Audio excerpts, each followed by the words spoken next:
नमस्कार. मुख्यमंत्री माझी लाडकी बहीण योजनेच्या अतिशय अशी आनंदाची बातमी आहे. म्हणजेच की त्या लाडक्या बहिणींसाठी अतिशय अशी आनंदाची बातमी होती, की मे महिन्याचा जो काही हप्ता येतो, ते लवकरच लाडक्या बहिणींच्या खात्यांमध्ये जमा होणार आहे.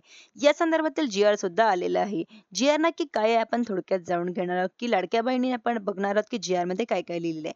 मुख्यमंत्री माझी लाडकी बहीण योजनेसाठी सन 2026-27 करता या आर्थिक वर्षामध्ये निधी वितरित करण्याबाबतचा हा 10 जून 2026 चा जी-आर आहे.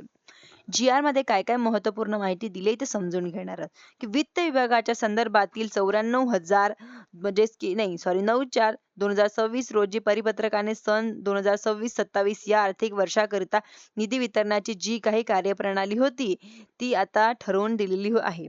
त्यानुसार वित्त विभागाने मान्यतेनुसार मुख्यमंत्री माझी लाडकी बहीण या योजनेसाठी लेखाशीर्षाखाली आपण मागणार आहोत, की मे महिन्याचा 2026 महिन्याचा जो काही आर्थिक लाभ आहे, तो अनुसूचित जाती घटकाअंतर्गत पात्र लाभार्थ्यांच्या महिलांना अदा करण्यासाठी 344.74 कोटी इतका जो निधी आहे, तो वितरित करण्याची मान्यता देण्यात आलेली आहे. अनुसूचित जाती घटकाअंतर्गत दिलेल्या ओपन कॅटेगरीचा जो काही लाभ आहे, तो काही हप्ता आहे, तो थोडक्यात दिवसात लवकर जमा होणार आहे. थोड्या दिवसातच येणार आहे, की अनुसूचित जाती जमाती एस-सी कॅटेगरीमधल्या महिलां जो काही आहे, तो पेंडिंग हप्ते असतील त्यांचे किंवा येणारे काही हप्ते असतील, ते लवकरच या ठिकाणी जमा होणार आहे.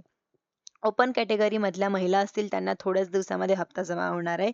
हे हप्ते कधीपर्यंत जमा होतील ते येणाऱ्या 3 ते 4 दिवसांमध्ये हप्ता जमा होणार आहे. म्हणजेच की तुम्हाला 15 जूनपर्यंत सर्व लाडक्या बहिणींच्या खात्यांमध्ये जमा होण्याची महत्त्वपूर्ण हा व्हिडिओ होता. सर्व लाडक्या बहिणींना नक्की शेअर करा व्हिडिओ व व्हिडिओ आवडल्यास चॅनलला सबस्क्राईब करायला विसरू नका. धन्यवाद.